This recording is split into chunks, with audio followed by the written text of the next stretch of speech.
Hello everyone, my lovely human beings. How are you doing today? I just want to say that I'm sorry that I've been gone for a while. There has just been so many things on my mind and it just brought me down, including this one burning curiosity that's been lingering there for a very long time. As you know, a lot of popular and highly anticipated movies and TV shows all are based off of books or manga. But one thing I don't get is why video game adaptations are so garbage. Like, what are they doing wrong? Yeah, I stammered because God, this is kind of awful. I mean, the Mortal Kombat movie, and the Mortal Kombat movie. Oh, and let's not forget Monster Hunter. And oh wait, Tomb Raider. They're all so bad. There's just so many. Unless you're The Last of Us, or The Last of Us, or The Last of Us, or Sonic, I guess. Like, why are those okay and above and a lot of these movies are not? What are the producers doing wrong? Today, I think I found the answer, and that comes in the form of 3 R's: respect, resemblance, and revolution. You may be wondering, JSetsu, what are you cooking tonight? Oh well, before I show you what I'm cooking, allow me to explain the 3 key ingredients I've already listed, starting with respect.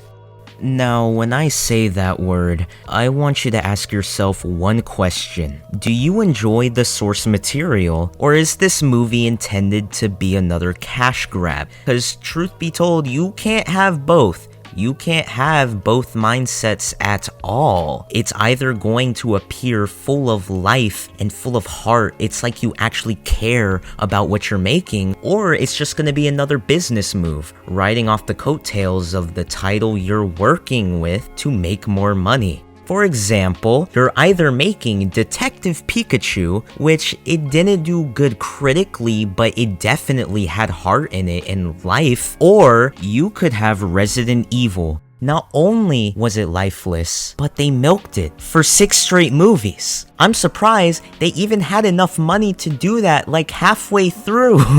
Now let's say the creators do enjoy the source material that they're working with, and they love it so much, they're like, yeah, I'm gonna give it 10 sequels, we're gonna milk it so hard. And they're just loving it so much, but deep down, they're scared. Hell, because the game that they're working with, it can't really be integrated into a movie or film format like that. So they end up cutting out a bunch. And I mean a bunch. And that leads to a huge problem as the movie starts to lose its identity as being a part of that video game franchise or an extension of it, which leads to the next letter R, which is resemblance. For resemblance, well, let me give you an example. Tom Holland's Peter Parker. See, contrary to comic Peter Parker, who, let me just put it lightly, was broke and suffering, Tom Holland's Peter Parker never really went through that until the 3rd movie, No Way Home, which is probably why it was so well received, because we love teen angst that much. You see, MCU Peter retained a lot of personality traits from comic Peter Parker and etc., but what they didn't retain was his deep personal struggle, which made him more human. So you see, this Peter had it all, meanwhile comic Peter really didn't have all that much, and this is why a lot of fans don't really favor him as Spider-Man compared to Andrew Garfield and Tobey Maguire. And this is why resemblance is important. You need to know what aspects of the source material you need to integrate into your film to maintain a level of familiarity with your audience. Although, be careful not to integrate it all, because that's when it starts becoming a little bit goofy. And this kind of leads us to our next word, which goes hand in hand with resemblance, but it's the exact opposite. This word is called revolution. Hypothetically, let's say that in a Mortal Kombat movie in 2023, somebody just got beat to the ground. Let's just say that happens and they're doing their little rotate thing that they do when they're like down and they're preparing for like a fatality. Yes, they actually do that in the movie. So number one, that's gonna seem really off to you, right? But now imagine the guy or the victor decides that they're gonna do input commands for a fatality in real life, like actually moving side to side, jumping up and down, and pressing B. Yes, what if they did that right in front of you? Wouldn't that look just so stupid? And this is why revolution is important. You need to learn how to cut some stuff out before it gets really stupid. Some anime do this already where they don't adapt certain parts of the manga because they don't think it will be important, even though sometimes it is. Studio Bones, I see you. Do not ruin my show like that. But anyways, it is indeed useful if done under moderation and if you put a lot of thought into how things would play out, or if it will impact the future or make something not make any sense at all. But revolution doesn't only apply to cutting stuff out, it's also adding stuff in.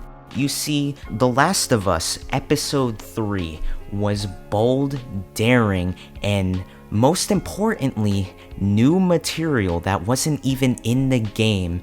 And it was so well received that it was on every hashtag on Twitter. I swear to God, I enjoyed the episode a lot. It was lovely. It was great. It was heart-wrenching, impactful. It was awesome. And that helped keep on its streak when I first had that doubt that this show might not be as good with the introduction. But the more I got into it, especially with episode 3, I realized that this show was different. This show is amazing and you should watch it.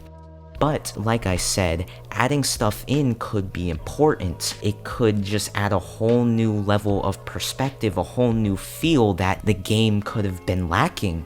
With resemblance and revolution, it's about knowing when to play safe but not too safe, knowing when it's okay to put your own spin on things, to challenge those fans but not too much. It's just a balance of the two, and that will be fundamental towards the film's success.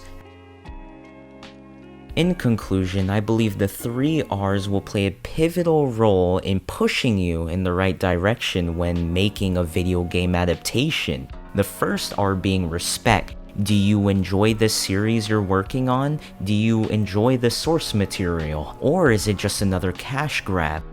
The second R being resemblance. How familiar do you want it to be to your audience?